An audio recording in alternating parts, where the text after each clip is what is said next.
Boa noite, pessoal, sejam bem-vindos, muito obrigado. Eu tenho aqui a honra de receber a professora Algaria Matos, mestre de mestres, né? Talvez uma das maiores filósofas do Brasil, com certeza, e agradeço muitíssimo, professora. Bom dia, tudo bem? Bom dia, Afonso, obrigada pelo convite e pelas palavras tão carinhosas e generosas. Muito obrigado. Devemos muito à senhora e à sua geração. Bom, então, vou pedir que a senhora se apresente, por gentileza. Eu sou a professora Algaria Matos, eu pertenço ao Departamento de Filosofia da Faculdade de Filosofia, Letras e Ciências Humanas da USP, sou professora também do Departamento de Filosofia da Escola de Filosofia, Letras e Ciências Humanas da Unifesp, e atualmente eu coordeno a Cátedra Eduardo Said de Estudos da Contemporaneidade, também da Unifesp. Muito obrigado. Professora, então, vamos começar contextualizando, né? Porque a gente trouxe o Eduardo Said para criar um ambiente de debate, né? E falar do mundo contemporâneo como ele via o intelectual também, assim, né? Queria que a senhora falasse um pouquinho quem era essa figura, Eduardo Said. Então, o Eduardo Said, ele é o emblema mesmo do exilado. Não há nenhum dos seus escritos, e ele mesmo declara isso, que não tenha relação direta com a sua experiência vivida do desterrado, do despeizado, né, daquele que perdeu seu lugar de pertencimento e de origem.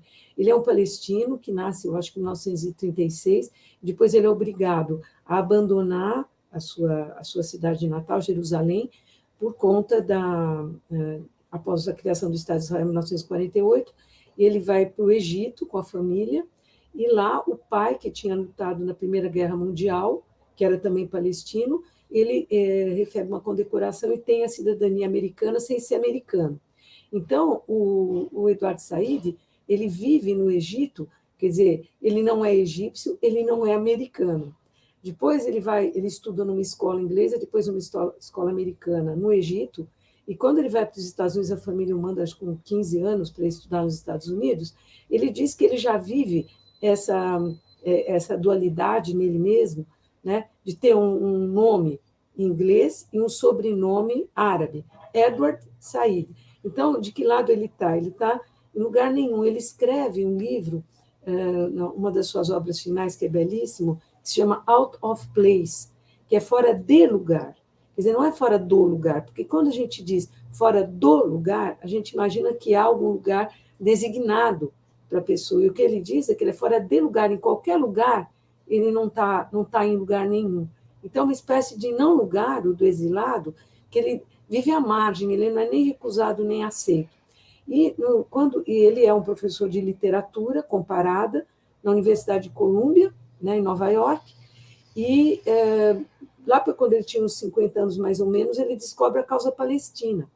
E aí ele se torna militante, ele mesmo diz que as suas obras são interventivas, elas são obras de mobilização. E ele recebeu uma enxurrada de críticas quando ele publica o Orientalismo, porque justamente ele fala da criação do Oriente pelo Ocidente, como se fosse uma invenção do Ocidente, que o Ocidente não compreenderia nada do mundo árabe. E isso criou grandes problemas, até porque ele é um árabe que não é muçulmano, ele é um árabe protestante, de família de formação protestante, apesar de se declarar ateu. Então, ele está fora do lugar em vários registros, né? Nesse sentido, ele analisa a literatura, não é isso? Sim, ele faz uma análise política e ideológica da literatura, e com isso ele recebe muitas críticas também, por conta de perder o literário da literatura e fazer dela quase que um instrumento de propaganda, né? Então, isso talvez fragilize um pouco a sua. E ele não ficou conhecido como um grande crítico literário, ele ficou mais conhecido por conta do orientalismo e das suas relações com a questão do exílio, né? E onde ele realmente tem contribuições incríveis, e depois ele conseguiu criar, junto com Barenboim, a orquestra, né, de palestinos e israelenses, para, através da arte, porque a arte não desconhece fronteiras, conseguir fazer uma aproximação e estabelecer um diálogo fecundo e uma aproximação possível, né, nessa ferida aberta que é a questão palestina. E ele mesmo se diz herdeiro de um duplo trauma. Ele é herdeiro do extermínio dos judeus europeus na Segunda Guerra Mundial e da expulsão dos palestinos do seu território. Ele também sempre teve bastante cuidado em incorporar os judeus, né? Porque ele diz que a vivência dele sempre foi também junto com o povo judeu, né? Sim, porque se trata justamente essa possibilidade que o mundo intelectual favorece, não é? De ver que as ideias não têm fronteiras também, né? Que as ideias não foram feitas para lutar, mas para serem comunicadas, né? E argumentadas e vividas, né? Então, essa aproximação, se eu quiser, essa separação nem poderia existir, não é? Porque se a gente pensa historicamente, sempre os judeus e os árabes viveram vizinhos, como na Bósnia, né, antes da guerra. Quer dizer, então, as questões políticas e as maneiras como elas foram colocadas, né, de expulsão dos árabes, que se criou uma inviabilidade, né? Muito obrigado. Bom, ele também tem essa ideia de que nossa identidade é muito mista, né, muito misturado. Acho que é muito interessante isso, né? Mas essa questão da origem, ninguém sabe a origem é toda misturada. Porque se você vai pensar a Síria, por exemplo, a Síria, quais as origens mais remotas que a gente tem dos sírios? Os sírios moravam ali onde eles estão e os fenícios ocuparam o Mediterrâneo. Daí já se misturaram com os fenícios. Depois vieram os anatolianos e os hititas. No século XVI vieram algumas tribos da Península Arábica. Quer dizer, é tudo misturado. Não, a gente não consegue dizer qual é uma origem. Quando a gente vai na busca da origem, chega um momento que ela está dispersa, a origem se dispersa. É o enigma do começo e do fim. Tá aí o Derrida, né, para falar. Bom, o que nos ajuda esse conceito hoje, a senhora acha? Que é um conceito que marcou muito, né, no século XX. O conceito de identidade? Orientalismo. Orientalismo. Vejam, então, esse livro do Edward Said, ele tem uma limitação normal em qualquer obra a gente pode encontrar, que é falar dos árabes como uma coisa homogênea, né? Então, como se ele confunde, talvez, islamismo e mundo árabe, porque nem todos os árabes são islâmicos, né? Então, claro, hoje você tem uma maioria islâmica, né, muçulmana de árabes, mas não é. Existem árabes ortodoxos, existem árabes protestantes, existem árabes maronitas, enfim. E mesmo os árabes são muito misturados, né, nesse Oriente Médio, ligado. Você imaginar ali que é muito próximo da Índia, da Ásia, né, então, da Turquia, enfim, são todas essas questões de orientes, no plural, né, não existe um único Oriente, e ele trata do Oriente, orientalismo, como se o Oriente fosse homogêneo, né, como se fosse o Oriente Árabe. Ele sequer nomeia a Índia, ou a China, ou o Japão, né? Mas depois, quando ele vai escrever um prefácio para a nova edição do Orientalismo, nos anos 1990, do Orientalismo, se não me engano, foi publicado em 1978. Quando ele vai fazer o prefácio, ele fala em orientalismos, né? Quer dizer, aí ele já põe no plural, quer dizer, não existe só um Oriente, ele faz essa reparação ao seu primeiro livro.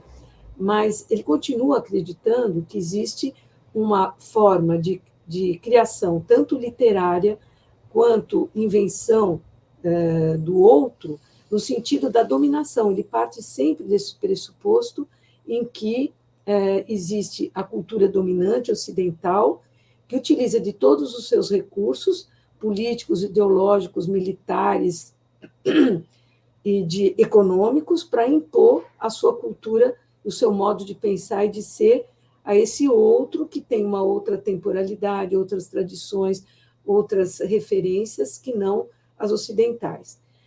É como se ele realmente concebesse uma fronteira entre o Oriente e o Ocidente, apesar de ele fazer muito a crítica do Huntington e a crise e o conflito das civilizações. Das civilizações. Ele critica muito isso, claro, porque ele sabe perfeitamente o quanto uma deve à outra. O que ele diz é que há uma hipertrofia da presença do Ocidente no Oriente ao construir o Oriente como atrasado, ou como muito conservador, como não acompanhando a modernidade tecnológica, científica, cultural, e é como que é a visão do imperialismo, né? Cultura e imperialismo, a questão do colonialismo todo que ele vai elaborar. Quer dizer, existe uma diferença entre o colonialismo e o imperialismo. Eu não saberia aqui desenvolver exatamente como ele examina essa questão, mas o colonialismo, a ideia de colônia, de colonização, ela é muito antiga, né? E a ideia de império é uma coisa mais recente. Quer dizer, você teve um império, não sei se dá para falar em império ateniense, quando na antiguidade, mas o império de Carlos Magno, né? O império macedônio, depois a gente pode pensar no império romano, depois o império otomano, o império austro-húngaro, o império inglês no século XIX, o império francês no século XIX, mas foram esses últimos impérios, o império em menor escala, claro, belga, holandês, alemão, italiano, em menor escala que o inglês e o francês. Mas esses impérios duraram pouco, quer dizer, entre o século XIX e o século XX, depois da Primeira Guerra Mundial, esses impérios começam a se desfazer. No caso francês, aquilo que era colônia se tornou Estado francês ou teve a independência. Agora, o que o Eduardo Said coloca é que o fato de terem sido descolonizados não significou o fim da mentalidade do colonizador e do colonizado. Quer dizer, é como se permanecesse uma mentalidade colonizador?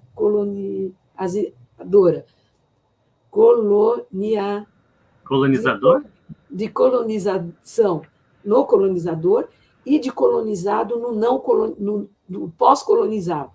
Então, é disso que ele trata, essa permanência, não é, de uma atitude, vamos dizer, de superioridade intelectual, cultural, né, com a referência ao homem adulto, branco, civilizado, europeu. E como se o colonizado, ex-colonizado, continuasse se sentindo hierarquicamente inferior. Quer dizer, então, a colonização terminou, mas a mentalidade do colonizador e do colonizado não teriam permanecido. Eu acho que isso é uma pequena dificuldade, porque me parece que isso é desconhecer o tempo, né? O tempo passa, quer dizer, a primeira geração não pode esquecer, a segunda não pode, a terceira não pode, a quarta começa a transformar memória em história, né? Consegue um distanciamento, senão o herdeiro da vítima se torna a vítima do seu antepassado, quer dizer, então você fica numa questão da vitimização e no sofrimento parado no trauma, né? Que o trauma é esse sentimento de um corpo estranho dentro da gente que impede justamente a passagem do tempo e a criação do novo. Você vê, então, a importância que o Said dá também para as artes e, sobretudo, para a música, que ele é um grande musicólogo, né? É justamente a possibilidade de transformar uma coisa, a dor, numa criação, né? Eu penso aqui no Japão, depois da catástrofe de Hiroshima e Nagasaki, quer dizer, eles não ficaram parados no trauma, eles inventaram o teatro kabuki.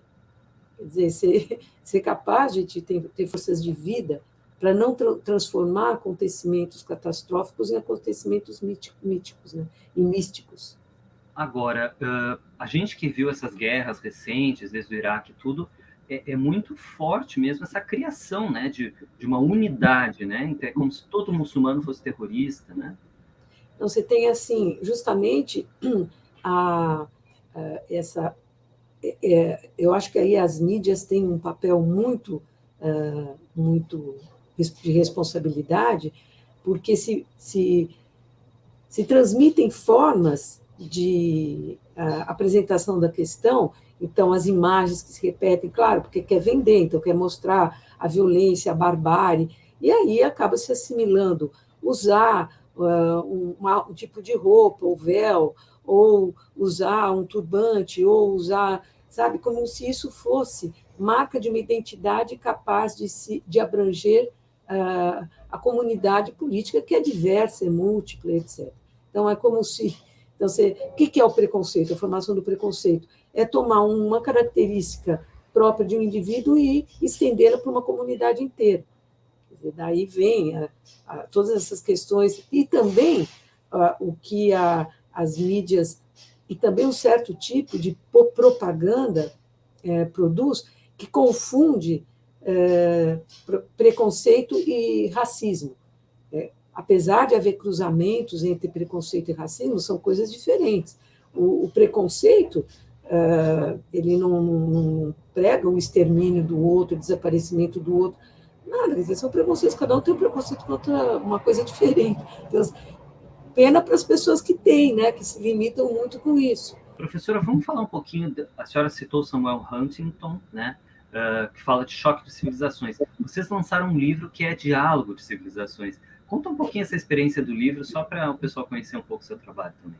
Então, esse Diálogo das Civilizações, ele nasceu do convite que nós fizemos para professores da Universidade Notre Dame, no Líbano, de virem ao Brasil participar de um seminário, né, sobre a questão do encontro civilizacional, das civilizações.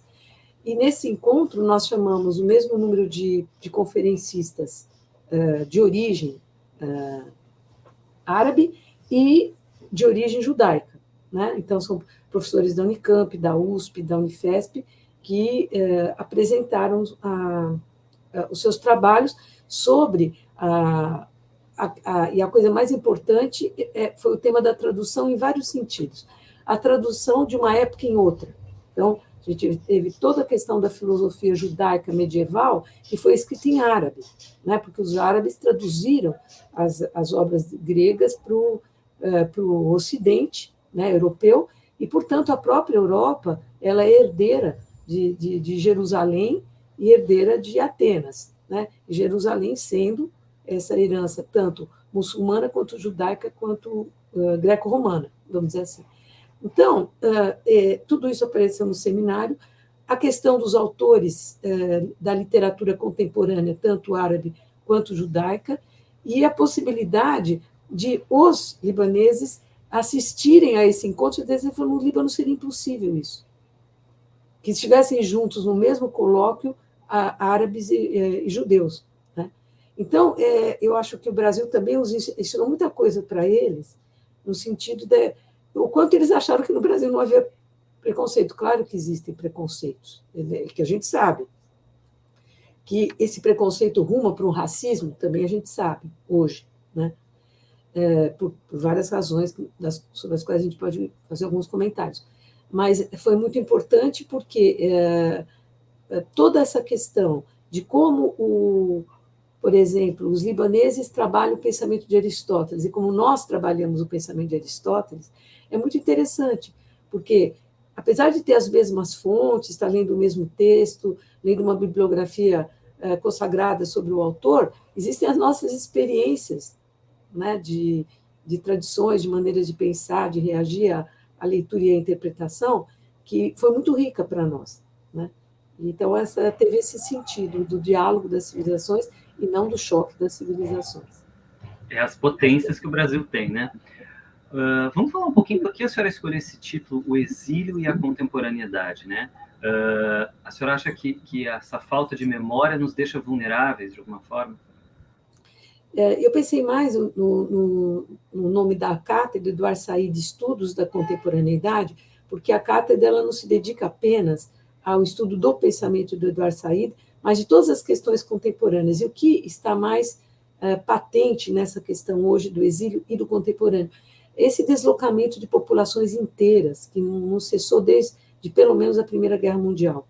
Né? Quer dizer, não é um contingente de 20 pessoas, 30, 40, são milhões de pessoas, né, em estado de desamparo, desenraizamento e de exílio, quer dizer, não sabe o que vai encontrar no lugar onde vão chegar, nem sabe se vai ser uma morada definitiva, não sabe se vão ser bem recebidos ou não, não sabe os perigos pelos quais vão passar na travessia. A gente pensa em todos os náufragos do Mediterrâneo, toda essa catástrofe humana, toda a questão da travessia dos desertos, a desidratação, as pessoas que se encontram nos caminhões frigoríficos e morrem. Enfim, tudo que a gente vê hoje que diz respeito a todas as formas pelas quais as pessoas deixam os seus lugares de origem.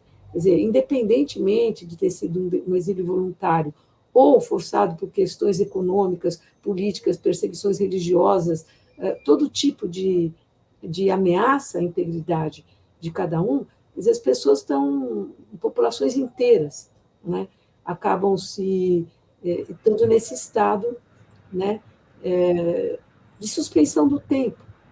Né? Então, eu pensei, né, o exílio e a contemporaneidade, porque a condição exílica é um dos traços mais marcantes hoje. E eu penso até também no exílio de cada um, no sentido desse não pertencimento, quer dizer, esse desenraizamento na sua própria terra. Né? Quer dizer, o capitalismo é, por natureza, ou melhor dizer, capitalismo, o mundo do capital regido e conduzido pelas leis do mercado, pela tecnologia, pelos desenvolvimentos técnicos e científicos, tudo isso é extremamente desenraizador. Em que sentido? Claro que a gente reconhece os extraordinários desenvolvimentos da ciência e da técnica, mas o próprio Walter Benjamin dizia da escassez dos recursos morais para lidar com esses desenvolvimentos e fazer desses desenvolvimentos benefícios sociais. Então, tudo aquilo que não é usado para recursos de aprimoramento da vida e do sofrimento físico e moral, como sobra em potência, ele é usado para destruição. Né? Ninguém cria bomba atômica e outro tipo de coisa para ficar na prateleira. Quer dizer, o que a gente vê hoje na guerra da Ucrânia, quer dizer, todo esse material bélico, né, que cada vez mais aperfeiçoado, é para destruição mesmo. Né? Então, essa cultura tanática que domina, desenraiza, e também por outros motivos, como a ciência ela confunde liberdade de pesquisa com onipotência, ela não reconhece a ideia de limite daquilo que deve ou não ser pesquisado, tudo isso faz vacilar o princípio de realidade. Quer dizer, tudo, na verdade, pode ser possível. Você pode transplantar hoje um útero para um corpo masculino. Quer dizer, quando você tem mudanças muito rápidas, proporcionadas pelas possibilidades técnicas, sem medir os impactos sociais que podem ocorrer, cada mudança de comportamento não é acompanhada de valores capazes de orientar esses comportamentos. Portanto, é um mundo antiético no qual a gente vive, porque não, como a aceleração do tempo não permite a possibilidade da formação de novos valores que requerem tempo. Né? Então, me parece que o desenraizamento contemporâneo, o mal-estar contemporâneo, o aumento no uso das drogas, esportes radicais, todas as formas de experiências extremas e cada vez mais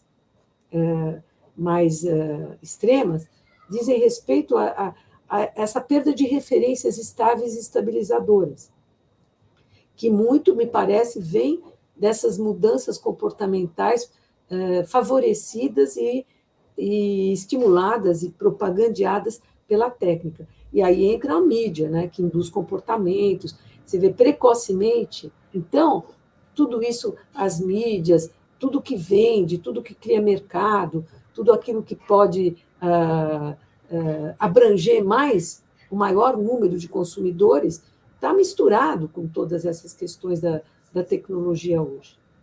Eu conheci recentemente uma pesquisadora, ela é da Nigéria, eu acho, que se chama Abeba Birham, e ela vai falar, então, de criar um ambiente, né, ético para os algoritmos, para a tecnologia. A senhora está falando nesse sentido também, de pensarmos quem decide que tecnologia será usada, e nós vemos aí o que aconteceu com a pandemia, né? Quer dizer, de repente enlouqueceram, era só o lucro, só importava o lucro, é nesse sentido?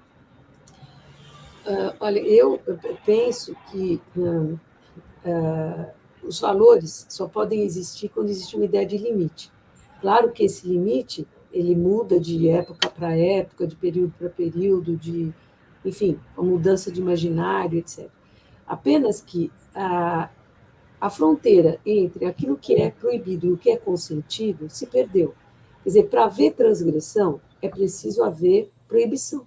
Como nada mais é inteiramente proibido e cabalmente proibido, essa possibilidade de valoração também fica bem comprometida. Então, o que os gregos antigos, nós sabemos o quanto eles eram temerosos da híbris, do excesso, do descomedimento, da violência, mas tudo era punido pelos deuses, né? Sabiam que havia uma ideia de limite, que eles frequentemente ultrapassavam esses limites, mas eles sabiam que haveria uma punição para isso. Ora, então, eles consideravam a sua maior invenção a ideia de limite. Quer dizer, até onde eu posso ir, onde eu devo ir. Vejam, os gregos, tudo o que eles queriam conhecer, eles queriam também viver. Então, tudo aquilo que poderia ser prejudicial à vida de cada um e à vida da comunidade política, então não ia nem ser pesquisado. Há coisas que é melhor não saber do que saber. Então, essa que é a ideia do limite. Agora, como a ciência ela desconhece valores, ela desconhece limite, ela também por um outro fenômeno, que a potência da técnica, ela se autonomizou com relação ao controle que o próprio homem poderia ter com relação a ela.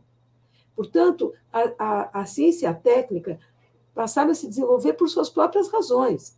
Quer dizer, não são respondendo a necessidades, elas produzem certas necessidades, mas elas se desenvolvem por ela mesma, quer dizer, nós já perdemos o controle. Né? É o anjo da história analisado por Benjamin. Ele tem as asas abertas, uma ventania incide nas suas asas, ele está de costa para o futuro, ele é arrastado às cegas para o futuro. Então, nós não sabemos para onde nós estamos indo. Né? Por isso que as sociedades anteriores à nossa, que é da aceleração do tempo, elas não valorizavam a ideia de futuro. Por que não valorizavam a ideia de futuro? Justamente porque o futuro é um ponto de interrogação. Então, o que se procurava era que a passagem do tempo fosse a mais lenta possível, porque todas as civilizações sabem que o devir é a marca do vivente, quer dizer, o aparecimento e o desaparecimento, tudo isso vem da mudança incessante de tudo. Justamente porque existe essa instabilidade constitutiva da vida no mundo sublunar, né, diziam os gregos, é que eles faziam questão de mudar o mais lentamente possível para poder acompanhar essas mudanças que virão independentemente da nossa vontade. Agora, no momento em que a tecnologia ela não se torna mais superestrutura, mas ela é infraestrutura do capital, quer dizer, aquilo do qual o capital depende hoje, então eu não sei como seria possível uma ética ligada a algoritmos. Até porque o algoritmo é binário, né? Então, é 0 e 1. 0 e 1, você quer uma definição melhor, você aumenta o 0, aumenta o 1. Quer dizer, de uma mecanicidade absurda. E você perde toda a ideia de nuance. Quer dizer, toda a ideia do olhar, do reconhecimento das cores, tudo se perde, porque é tudo absolutamente medido por 1 e 0.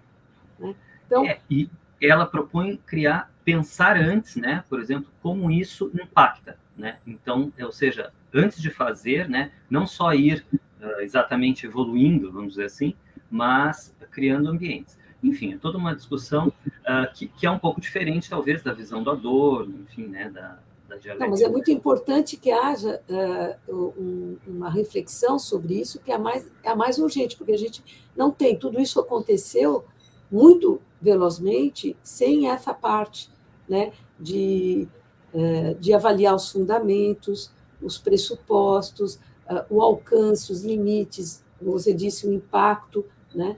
Então, acho muito importante esse trabalho. Não conheço, depois você vai me passar a indicação. Muito obrigado. E a senhora, uma bibliografia de 300 páginas. Por favor, vamos falar um pouquinho dessa questão. Né? Para a gente conseguir pensar o futuro, a gente tem que entender, né, o nosso mundo, e o que nos permite prever, então, é o passado. Né? Por que a senhora escolheu esse tema da temporalidade também? Veja, não é que o passado explica o presente ou o futuro, quer dizer, não existe essa relação causal, né, de uma continuidade temporal. Existem muitas rupturas, até porque a memória é feita de esquecimentos mesmo. Né? Agora, o que existe é uma ruptura no sentido da transmissão dessas tradições.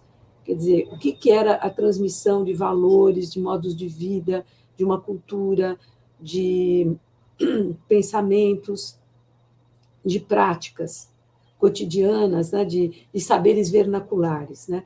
Tudo isso era transmitido, seja pelas instituições, seja pelos saberes vernaculares, quer dizer, que a própria vida no cotidiano nos ensina, porque vem de uma prática comum compartilhada, né? Ora, esse vínculo entre as gerações se partiu. Quer dizer, nós não estamos mais numa sociedade patriarcal. Por mais que se diga que a sociedade é machista, se confunde machismo e sociedade patriarcal. Nós tampouco estamos numa sociedade matriarcal. A gente está num mundo em que o filho está procurando o pai, simbolicamente falando. É Telêmaco que vai buscar o pai. Ele vai buscar o pai, veja, o Telêmaco não é o Édipo, né? O Édipo, ele tem que a vingança contra o pai, né? Existe uma coisa de não ter conhecido o pai, quer saber quem é o pai, e existe uma vingança inconsciente aí com relação ao pai, porque o pai era aquele que simbolicamente privava do acesso à mãe, né? Ora, o Édipo não é só isso, é claro que o pai, a lei, né, ele é aquilo, simbolicamente falando, ele é o que dá o limite do permitido e do proibido, e também é o que permite o desejo. Porque se não existe barreira nenhuma, como dizia o Freud também, não existe prazer, porque se você realiza o prazer na imediatidade, ele se vai exaurir imediatamente. Quer dizer, o prazer, para ter, ele aspira à eternidade, para poder tê-la, e, portanto, poder ter uma duração, é preciso a formação do desejo. Para a formação do desejo, você tem que adiar o prazer. Portanto, mas a senhora está falando num sentido, professora, vamos dizer assim, é necessário comunidades e relações humanas para que a gente pense nossos valores, porque é inegável, claro, que o patriarcado criou uma violência enorme também. Isso a gente sente nas crianças hoje, né? Eu acho que como tem mais diálogo, como tem mais escuta, a gente sente que as crianças muitas vezes são mais tranquilas, né? Havia muita pressão sobre a criança também, muita violência, né? Então, acho que são duas coisas, né, professora? Com certeza. A sociedade patriarcal tinha o pai autoritário, que privava as mulheres e as crianças dos seus direitos econômicos, sexuais, e o pai violento, né? Frequentemente, né? Violento, você acreditava que mas não só isso, quer dizer, como tudo é muito contraditório, eu penso aqui no ensaio do Horkheimer, Autoridade e Família, onde ele mostra que o pai mandava dentro de casa e obedecia fora da casa, né? Quer dizer, então ele vivia já esse conflito, porque como ele era o provedor material, ele tinha que ser o provedor moral. E a autoridade é uma coisa diferente do poder e da violência e da força, né? A autoridade é uma coisa reconhecida moralmente. Então, o pai, que era um pai autoritário, o pai patrão, esse, obviamente, ninguém quer mais, né? Obviamente, esse acabou. Quer dizer, tem remanescentes como de violentos na sociedade, mas eu acho que é muito menos uma coisa machista ou patriarcal do que fascista. Eu acho que o que existe hoje é muito mais um perfil psicológico fascista do que patriarcal no sentido de uma autoridade autoritária, né? Eu acho que é uma coisa bem mais grave, bem mais patológica. Agora, você tem toda a razão, esse pai autoritário que tratava com violência a criança, como se isso fosse uma ortopedia moral, obviamente isso não podia se manter e foi bom, até certo ponto foi, porque a gente tem espancamento de criança, é uma coisa impressionante. O Hospital São Paulo recebe criança espancada todo dia, todos os dias. Mas você tem razão que, pelo menos, a ideia com relação à infância e à criação tem mudado, né? Agora, justamente por isso, porque você não tem mais a gente sabe que a violência pode produzir, e os maus tratos podem produzir de destruição da subjetividade e da comunidade política, é que a gente precisa de uma autoridade social, né? De uma autoridade, quer dizer, uma autoridade moral, quer dizer que ela não é força, ela não é violência, ela não é poder, ela é o reconhecimento do bem que eu recebi de um outro.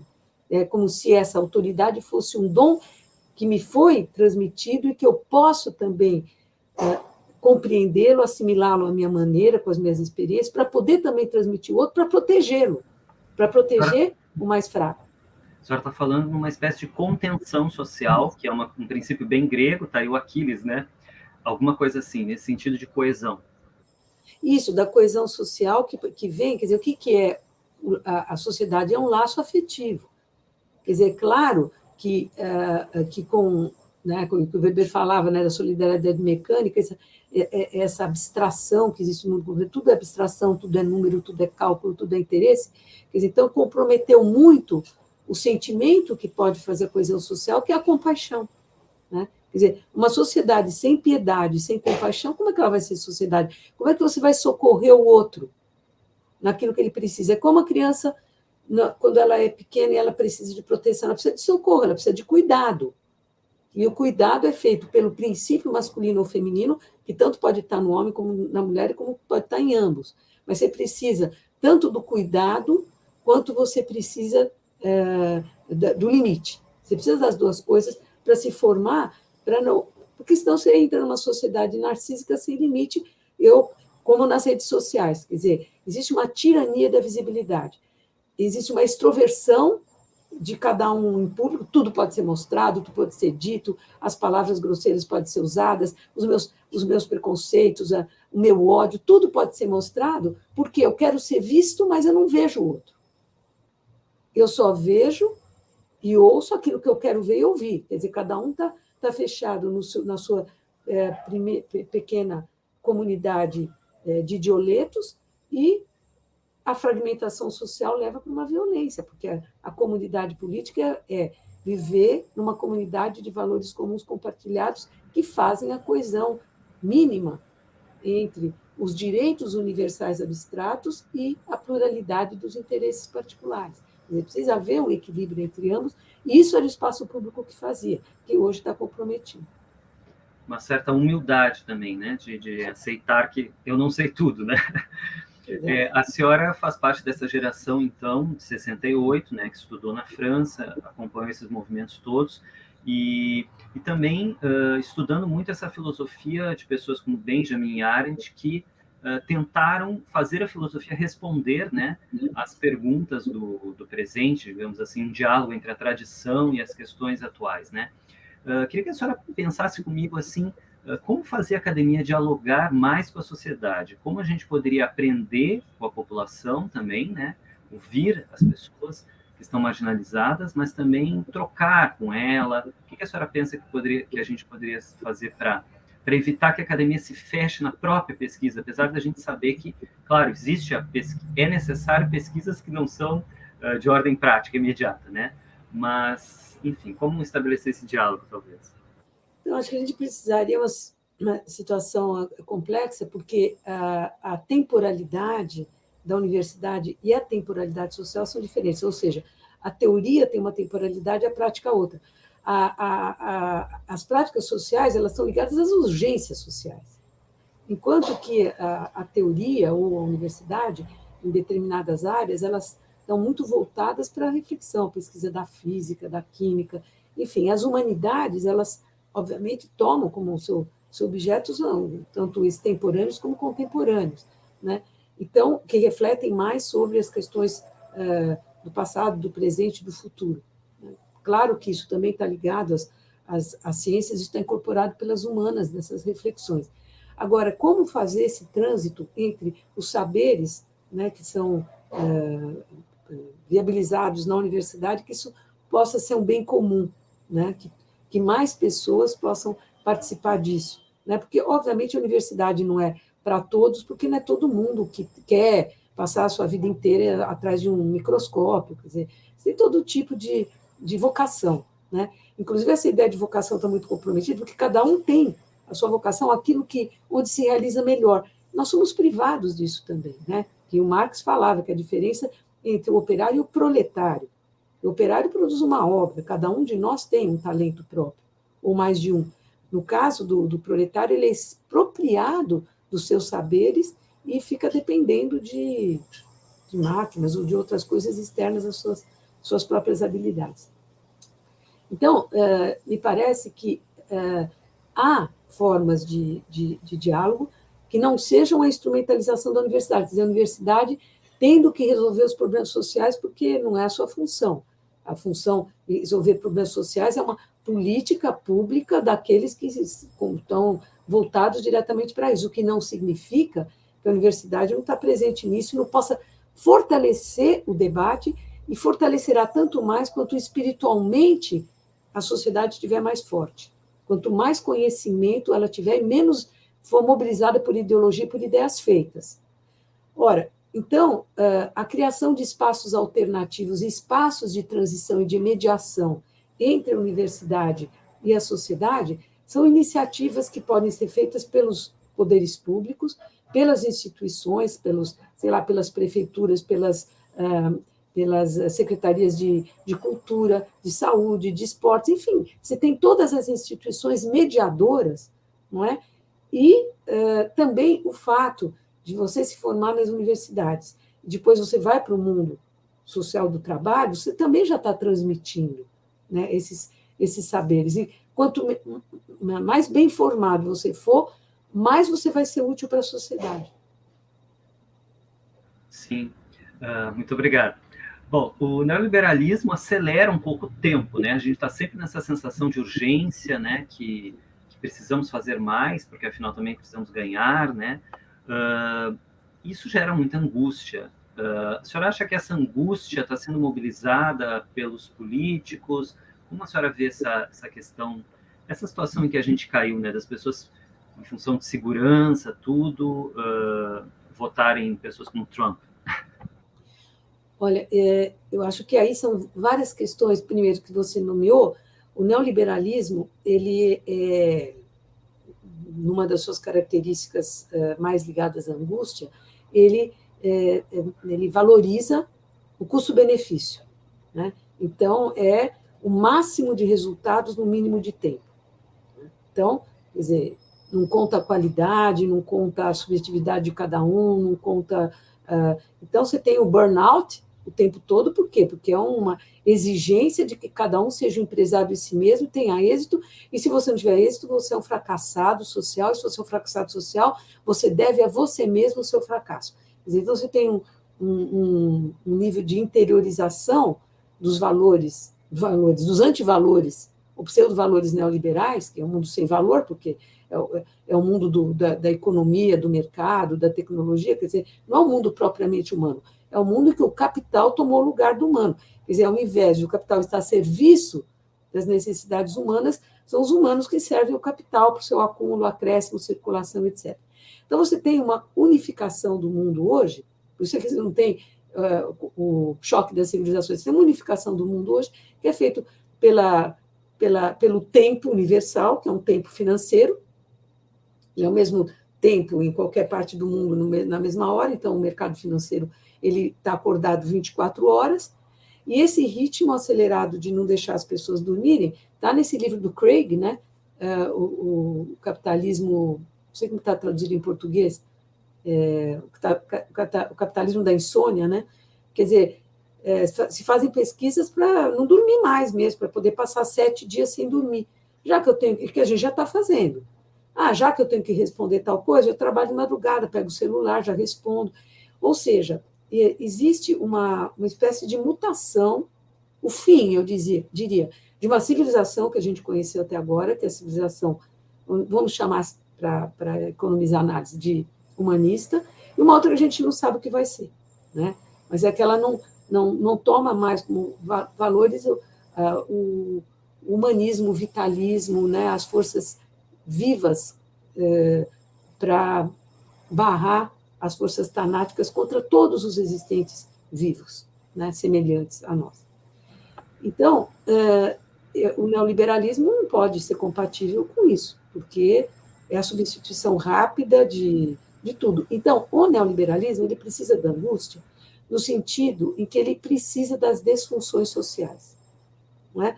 Porque isso aumenta a venda de medicamentos, aumenta tudo que a gente sabe, que quer dizer, não é que é criado, talvez não sejam criados esses mal-estares premeditadamente, mas isso vira mercado. O medo gera armas, né? Então o medo, o que a gente tem? A gente tem, quando existia uma ideia, vamos dizer, ideia de democracia, por mais indefinível que seja a palavra, e como ela pode ser diferente, várias formas de democracia, o que era, na sua origem, que ecoa ainda hoje na palavra política? A palavra polis, grega. O que era a democracia ateniense? era a reunião do Demos. O que era o Demos? Não era o governo do povo, pelo povo, para o povo. Demos era a Assembleia do Povo. O povo era o poló, era uma outra palavra. Então, a democracia era a Assembleia do Povo, ou seja, todas as classes sociais representadas. Ora, então, a democracia é essa possibilidade desse trânsito e essa promessa. Claro que imperfeita, deficitária, vai sempre ser porque diz respeito, tudo, o viver em comum diz respeito a desejos, os desejos são infinitos, resolve um novo se aparece. Então, justamente, o capitalismo vive desse vazio do desejo, quer dizer, que ele nunca pode ser plenamente preenchido. Não é? Por quê? Porque esse vazio não é constitucional, porque é a falta que vem do próprio ato de nascer, de estar no mundo. Quer dizer, quando nós nascemos do mundo. Quer dizer, o mundo já está constituído. O mundo não começa com a gente, começa muito antes. Né? E nós nascemos no mundo. Quer dizer, existe uma infinidade de possíveis do que nós podemos fazer desse mundo. Mas nós não somos onipotentes. Então, justamente a democracia é o contrário da onipotência. É a possibilidade de poder lidar com os déficits e tentar repará-los. Mas por isso que ela é decepcionante. Mas ela é decepcionante porque ela promete, mas essa promessa é importante porque ela põe em movimento a sociedade e ela pode levar a aprimorar aquilo que está dentro das nossas condições. Sem falar na paz, né? Sem paz não há prosperidade de forma alguma.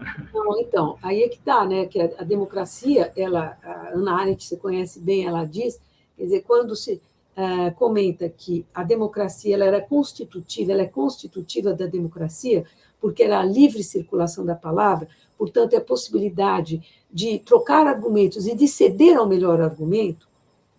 A Nath diz, não, a palavra não está na origem só da democracia, ela está na origem da própria ideia de civilização. E aí ela se refere ao episódio que é a abertura da Ilíada do Homero, quando...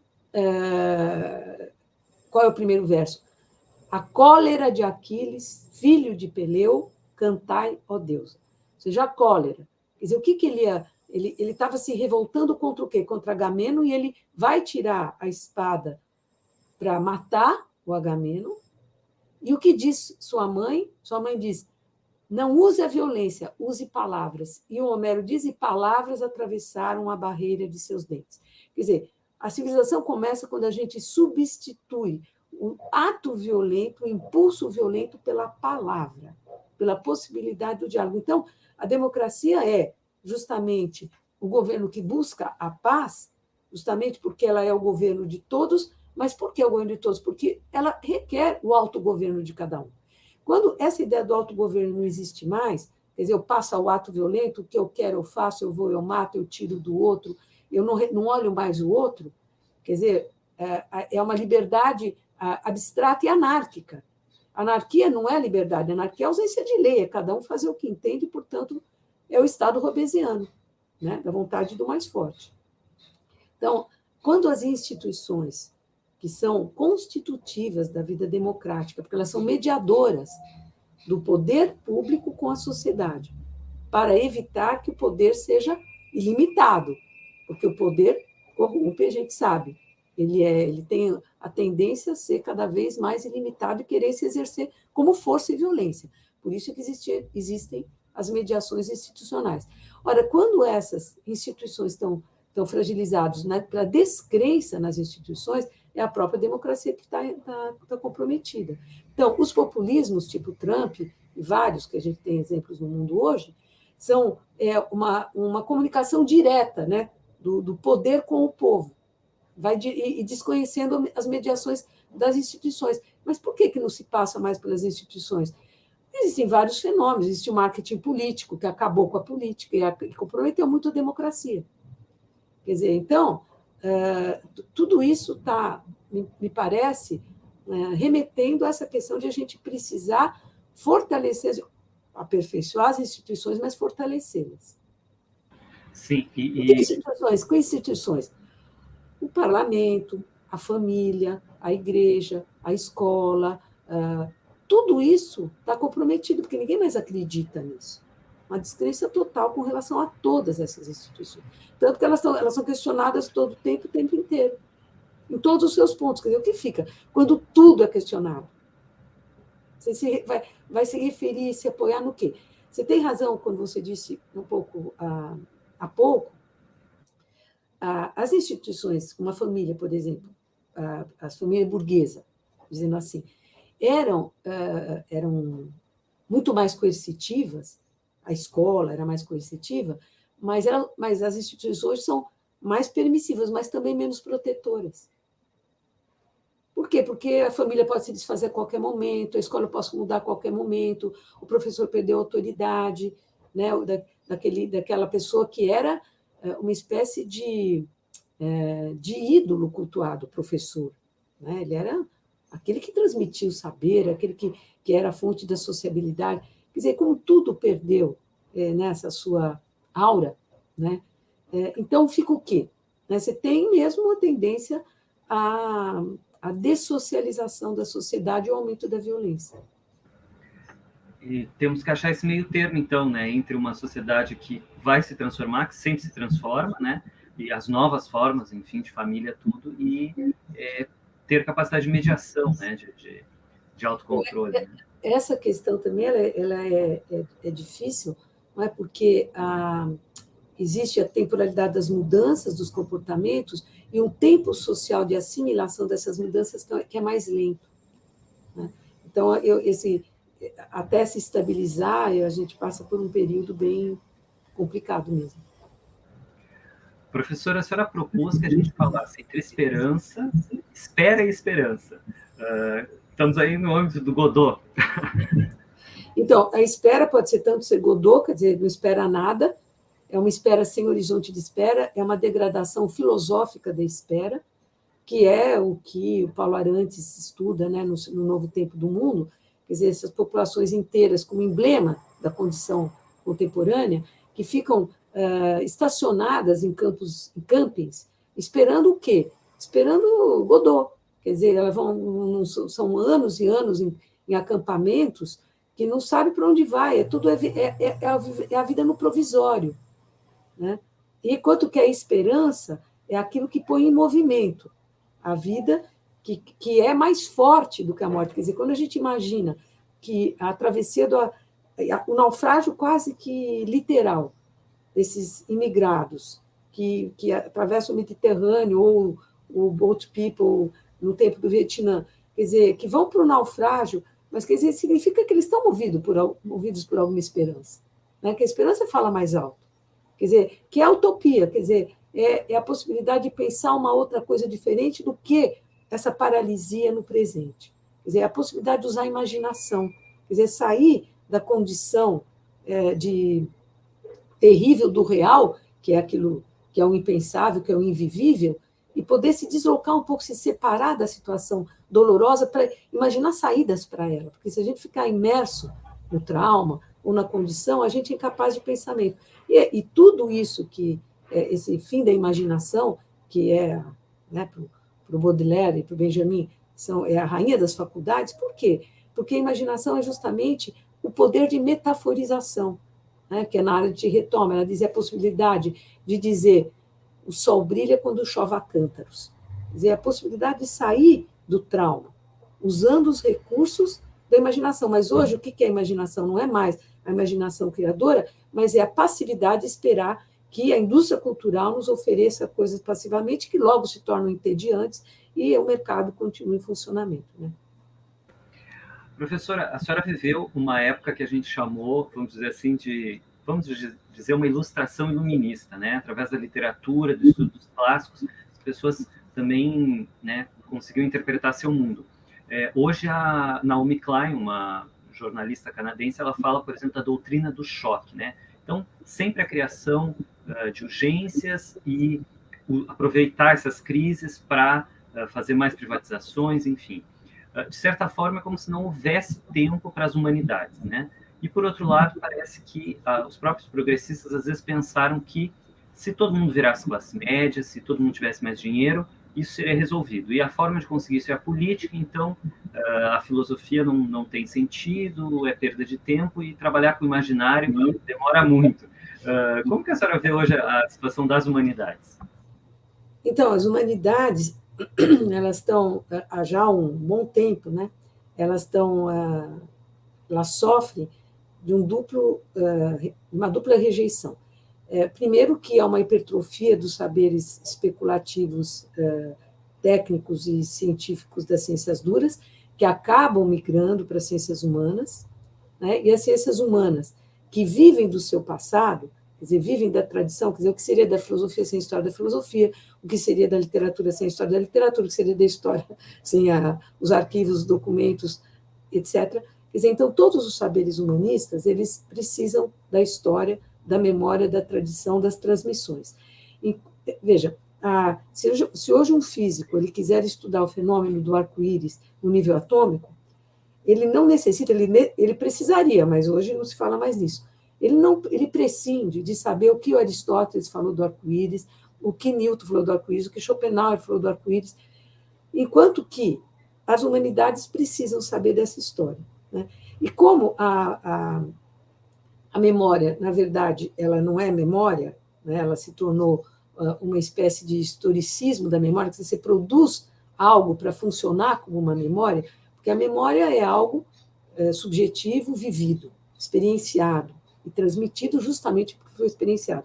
Quando eu tomo de empréstimo modos de vida ou valores, justamente porque existe uma necessidade de proteção e de enraizamento em quem está desenraizado, então são enraizamentos, o Benjamin diria, historicistas, que eles são produzidos para funcionar como uma história, justamente porque o neoliberalismo desenraiza completamente.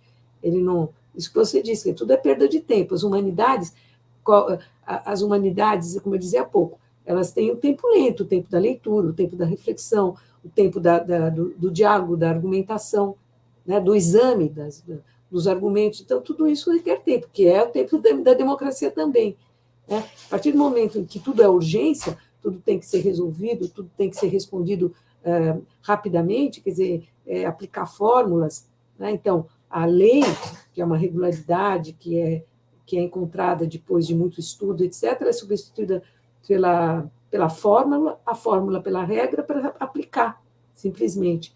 Então, você perde o sentido da transmissão, o sentido da tradição. Por isso é que nós não conheçamos o que ocorreu no passado, só que a criança, quando ela vai receber esse repertório, ela é um fardo, ela não quer. Por quê? Porque o sentido daquilo que ela está aprendendo se perdeu, porque não é mais transmitido com o sentido que ele teve no tempo que foi vivido, né? Então, vai ler Machado de Assis, essa palavra é obsoleta, não gosto de ler, porque é a leitura dos antigos, dos clássicos, e a leitura de outras épocas é a primeira experiência de alteridade que a criança tem. Então, o grego e o latim era fundamental. Você sai do isolacionismo linguístico achando que a sua língua é a única que existe e o mundo começa com você. Começa que a linguagem te faz imediatamente depender de um outro. Foi um outro que te transmitiu a linguagem, né? Foi um outro que te protegeu quando você precisou de proteção para você crescer. Então, você está já no mundo da alteridade. E hoje não, é como se o narcisismo é como se tudo que eu vivo devesse a mim mesmo, a minha própria geração. Muito obrigado. Professora, fazer uma pergunta bem simples, né? Por que eu devo desejar a democracia e não outras situações? Porque a democracia é melhor. Olha, eu não sei se a democracia é melhor. Eu acho que cada tradição, cada cultura, cada modo de vida deve encontrar a sua maneira de viver melhor, né? Eu acho que um dos grandes problemas é que, para o Ocidente, a gente tem como modo de vida melhor de convivência, porque a gente fez a experiência das ditaduras, é a democracia. Foi a forma encontrada que está em busca da sua própria definição, porque ela nunca é uma coisa completa, acabada e final. Enquanto que outras civilizações orientais, asiáticas, a gente não sabe quais são os seus valores, a sua temporalidade, as suas experiências familiares, institucionais. Então, cada uma tem que encontrar a sua maneira de viver, né? Então, não é algo que o Ocidente pode impor às outras civilizações. Eu me lembro de uma entrevista do Darwish, pouco antes de falecer, o grande poeta do exílio, né, quando perguntavam para ele o que significava os americanos estarem armando os rebeldes no Oriente Médio, né, combatendo o que eles chamavam de islamismo radical e, ao mesmo tempo, armando para mais violência contra o governo vigente, né, que está lá. Ora, o que o Darwin disse? Olha, eu não sei não, eu tenho certeza que se um povo não é capaz dele mesmo instituir a democracia, não é por bomba que você vai instituir. Né? Você vai aumentar a violência, vai aumentar a destruição e aumentar a vulnerabilidade humana. Estamos assistindo isso agora, né, ao vivo. Professora, um prazer enorme de receber, é uma pensadora realmente importante para o nosso país, e queria que a senhora deixasse para o pessoal alguma dica de leitura e palavras finais aí para sintetizar nosso diálogo com Said. Olha, então, eu recomendaria ler Entre o Passado e o Presente, da Hannah Arendt, principalmente 2 ensaios, O que é Autoridade, e um outro, que é a Concepção de História Antiga e Moderna, e do Edward Said, Out of Place, não sei se está traduzido para o português, mas certamente a tradução para outras línguas, talvez já em português de Portugal haja. E querer dizer que há esperança, sim, e programas como esse já criam um espaço alternativo. Eu não acredito que eu seja uma grande pensadora, eu acho que a generosidade de você e dos meus queridos leitores e da audiência, é claro que eu tenho insuficiências que muitos vão reconhecer nas coisas que eu penso, mas é esse diálogo que é o importante, que a esperança está nessa possibilidade de recuperar a palavra comunicável. Uma honra, um prazer recebê-la, e agradeço muitíssimo, e peço que todos que estão assistindo deixem aqui embaixo seus comentários, porque os comentários ajudam, né? Estamos dentro dessas leis aí dos algoritmos, e isso ajuda a divulgar. E como esse programa foi gravado, vocês podem deixar também nos comentários as perguntas. Tenho certeza que a professora vai dialogar com a gente. Muito obrigado. E temos também playlists aí para vocês assistirem sobre ditadura brasileira, sobre direitos humanos, sobre filosofia, um monte de coisas aí. Professora, foi um prazer, muitíssimo obrigado, viu? Eu que te agradeço o seu convite, as suas questões e a todos aqueles que nos seguiram. Muito obrigada. Muito obrigado, professora. Muito obrigado a todos e a gente se vê. Até mais.